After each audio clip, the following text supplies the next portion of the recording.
Okay, so here are the 5 things that I did that got me from living out of my vehicle to moving into a 5-bedroom house in just 2 years. And I didn't grind harder, I didn't work harder, I didn't go searching for it, I didn't, I didn't even have a credit score that was honestly good enough to get this house. But here we are because I'm on my own path and I create my own reality. And when you're not living by a set of rules that were given to you, and you start creating your own rules and you start creating your own life, because you start creating, or you start controlling your thoughts and your emotions and your energetic field, your reality will start to manifest in front of you. So these are the 5 things that I did. I have them written down so I don't mess anything up. First thing that I started to do, I started to trust myself. Okay, when I was getting these nudges and these feelings in my body of it's time to leave this job, it's time to leave this relationship, it's time to leave this friendship, I stopped questioning it so deeply and wrestling it to the ground, and I just started acting on it. I heard Spirit tell me it's time to quit your job. I didn't have anything lined up, I didn't have a plan, I just knew I was tired of working for somebody else, so I quit my job. And I left the relationship that I was in. I was in like an 8-year relationship that I didn't fully feel fulfilled in. And I was in friendship dynamics where I was like constantly masking and changing and doing things that didn't fill me up inside, but I stayed because I had this loyalty, and I told myself like real friends wouldn't leave. And it's like, no, I just didn't love myself. So whenever I started to trust myself, that allowed me to then trust Spirit, and I could make decisions that were based off of my intuition, not fear. And that usually landed me in, something. A leap of faith will always be called, okay? If you take a leap of faith, I promise you will always be called. The second thing that I did, I created alone time with my own thoughts. This was one of the scariest things that I could do, because if you were anything like me, when you are alone, your thoughts probably go a million miles an hour. You get feelings in your chest and in your body that you really don't want to deal with. It's just like an overload, like a sensory overload, a mental overload, almost like a physical overload. And it's so much easier just to pop in some headphones, listen to a podcast, throw something on the TV, just like never creating alone time with yourself. But when I finally did that, I was able to sift through the feelings, the thoughts, the emotions that have been building and piling from the time that I was a literal child, okay? These thoughts, these feelings, these emotions, this energy, it doesn't just go away. You have to release it. So some of the symptoms that I was experiencing that was ADHD was really so much input that I hadn't got rid of, and spiritual like psychosis in a way, because I wasn't aware of my gifts, I wasn't aware of my abilities. So they were just like hijacking my experience. I was feeling other people's energy, I was picking up on other people's thoughts. I do mediumship work, or I did mediumship work. I don't do it much anymore, but I didn't know that that was turned on in me. So I was hearing all of these things, all my clairs were going off on top of childhood trauma and the thoughts and stuff that I had never let go of. So it was like a crazy person up here. I wanted to hit my head on the wall. I used to tell my partner all the time, if I could just get it to shut up, like maybe I would be okay if I could just get my mind to shut up. Well, you have to sit with your mind. And this took the longest. This took months and months and months on end of sitting with myself, talking to myself, journaling, reflecting, listening to what was coming up whenever I was sitting with myself, not just ignoring it, not just pushing it off, but like really listening. How do you feel? And for so long, I don't think anybody ever really heard me. And I was looking for someone to hear me, validate me, and love me, when it was just little me looking for that from me. So when I began to validate myself, listen to myself, be there for myself, not criticize myself, not judge myself, just hold myself, how I was, where I was, that's when I was able to actually release some things. And moving my body, shaking, stimming, singing, humming, orgasm. There are so many ways that you can release this pent-up energy, but I had to do the work to do it, and I had to be alone with myself enough to listen to it, to be heard, to let it go. Okay, which is going to kind of push me into the third thing, which is I forgave. Step number 3 to calling in the reality that you want, you have to be able to forgive. You have to be able to forgive everybody that hurt you, your parents and the things they weren't able to give to you, yourself and the decisions that you made before you knew any better. Because if you don't, you will unconsciously be carrying around that identity every single day. The hurt, the anger, the frustration, the rage, it will be bogging your energy down every single day, literally deflecting what it is that God is trying to give to you and putting in your reality. Because it cannot coincide with the abundant, loving, free-flowing, feminine, healthy masculine version of you, because you're holding on to a reality that doesn't exist anymore. You are the one that's keeping it alive. And when I began to understand that, at first I was angry because it was frustrating, because it was like, no, I deserve to be able to feel this. And you absolutely do. But at what point are you not just feeling it, but you're holding on to it? You know what I mean? When you let go, when you forgive, when you move on, it's for you. I promise you. It takes such a weight off of you, and it brings your power back. It's literally like you're able to call in your divine essence again and remember who you are, and remember the reason you are who you are and you are where you are at is because of the experiences that you had. If I would have never went through what I went through, I wouldn't be able to make this video and connect to the amount of people that I get to connect to, or help the amount of people that I get to help, because I wouldn't have the experience in my belt, and I wouldn't be able to empathize as deeply as I can with people who have felt and who also have gone through the things that I have went through. So instead of hating my parents or being angry at my parents or looking for validation from my parents, I can forgive them, and I can release that version of them, and I can give to myself all the things that I was missing. Same for people who have hurt me, who have assaulted me, who have, the pain was trapped in my body, and it was literally like deflecting all of the blessings God was trying to give to me. So recap on the top three. We're gonna trust ourselves, we're gonna create alone time for ourselves, and we're gonna forgive people. The fourth thing that I did was I began to prioritize and love myself. Okay, once I was able to forgive everybody, forgive the things that happened to me, create that alone time in my head, trust my intuition, I really began to learn to love myself. And this allowed me to get out of this like control mode in my relationships. This allowed me to get out of my head in public or around pretty women, or constantly like talking down on myself, not accepting compliments, not voicing my opinions, not being heard, not wanting to be heard, not wanting to offend people, not having boundaries. These are fundamental like red flags that you do not love and respect yourself. And there's no shame in that, baby. You probably weren't taught how to. If you're a woman, if you identify as a woman and you did not have a woman in your life to teach you what it feels like to love, prioritize, and respect yourself, it's okay. But now you get to do that for yourself, and you get to choose what that looks like for you. It's not gonna look, same shoe fits everybody. But for me, it looked like a lot of self-validation,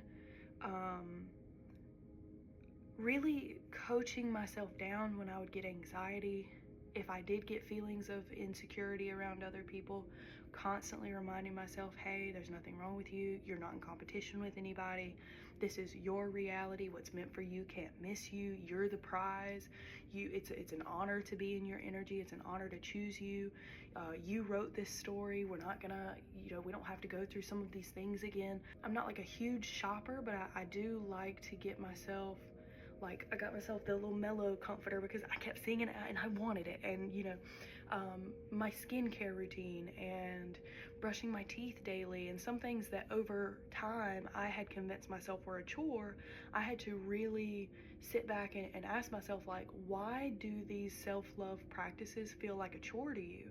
It's because over time, being taken care of was kind of treated like a chore by my parents, because my parents, or my mom, really worked so many jobs. She didn't have the time to really pour into me and devote to me like I needed.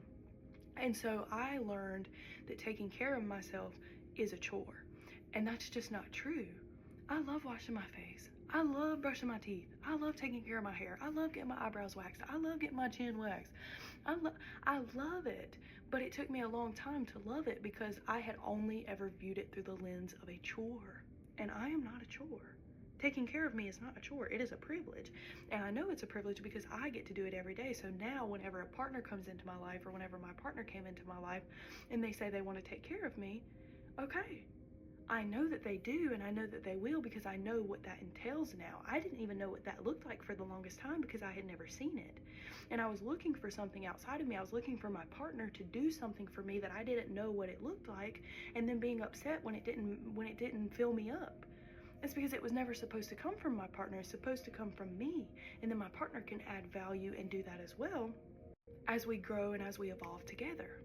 But I was really wanting and looking for it all to come from him. And I know that it's because I was missing a parental figure. I was missing my father figure growing up. So there was something fundamentally like missing in me that I was trying to fill up with my partner. But I could do that myself, and I could do that with spirit.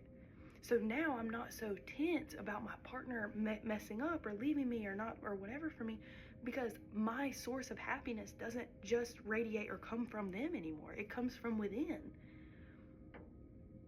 It really is like such a beautiful feeling, because I'm telling you, I remember what it felt like to always be on edge, to always be tensing, to always be waiting for somebody to leave me, to never feeling good enough, to always comparing myself, to always picking myself apart, not wanting to be naked, not wanting to have sex, not wanting to have pleasure because I didn't think that I deserved it, because I didn't think I was good enough. It feels better on this side, baby. And it don't matter what you look like. Honey, I still got chub. I still got my hair, my chin. My skin still break out sometimes. I'm me. I'm me in this expression, in this reality, with this perspective. I'm glad that I'm here. I shouldn't even be here. I ain't gonna pick myself apart, because there is nothing in this second that I can do to change my red cheeks. I can put my little cream on over a month's time and it might change, it might not. And I'm okay with that because I love myself now. I don't have to lose another pound. I don't have to gain another follower. I don't have to get a haircut and these things can enhance the experience, but they shouldn't be the yoke of the experience, if that makes sense. My love, my acceptance comes from within. I'm sorry, I know that one got long, but which takes me to number 5, which is I completely rewired and changed how I thought, which in turn changed how I spoke, which in turn changed my reality. I didn't realize how deeply seated some of my thought processes were, and when I opened my eyes to the fact that like we really do create our reality based off of how we think, how we feel, how we move, I could see it. I was literally reliving my childhood and some of my trauma over and over and over and over again, because I was wincing and I was scared, and I hadn't digested or worked through things long enough to let it go, that it was just replaying in front of me over and over again. I had to change the loop. I had to stop, okay? I had to change my thoughts. I had to change my feelings. I had to be the one to do it. Nobody was going to come do that for me.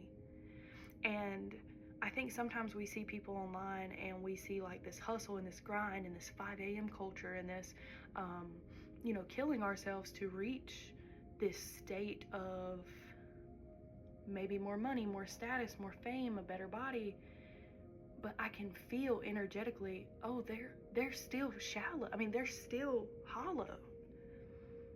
You'll be in that chase forever. It doesn't matter how much money hits your account. It doesn't matter how many followers you have. It doesn't matter, if your butt's big or not. Or you will continuously look in the mirror and pick yourself apart. You will still not be full when the money is in the account.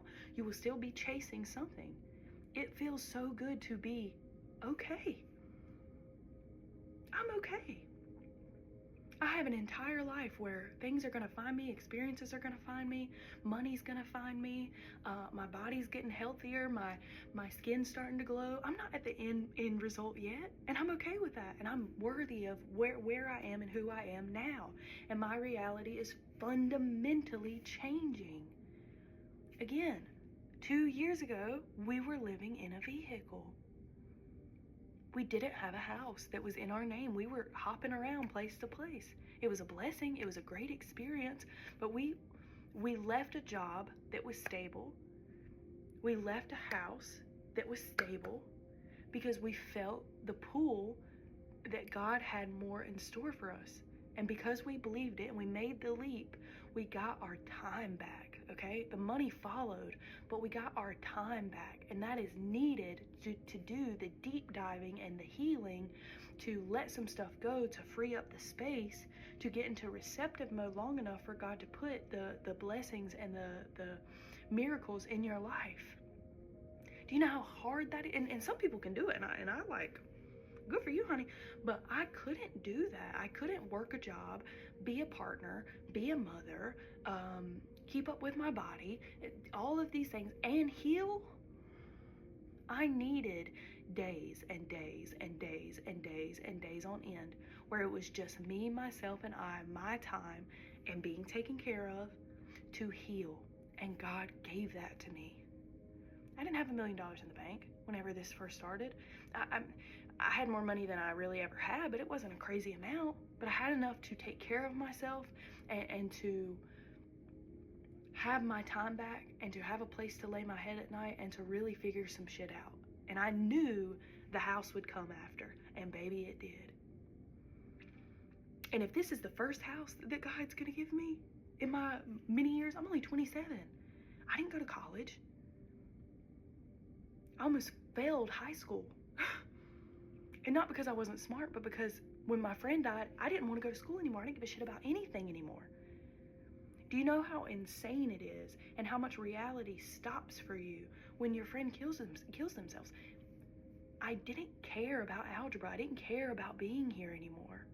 My grades plummeted, and then my confidence plummeted.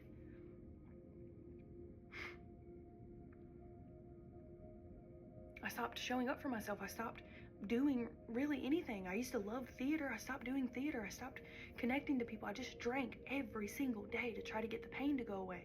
I tried to my life. And I love my life now. And I'm just a normal human being. There's nothing special about me other than the fact that I am me. And that is special, don't get me wrong. I ain't saying that. But it's special that you are you too. But it's up to you to remember that. And when you remember that and you start pouring into yourself, you start changing your thought process, you start creating space for you, you start listening to your thoughts, you start being there for yourself, you stop abandoning yourself, you stop beating yourself up whenever you make mistakes.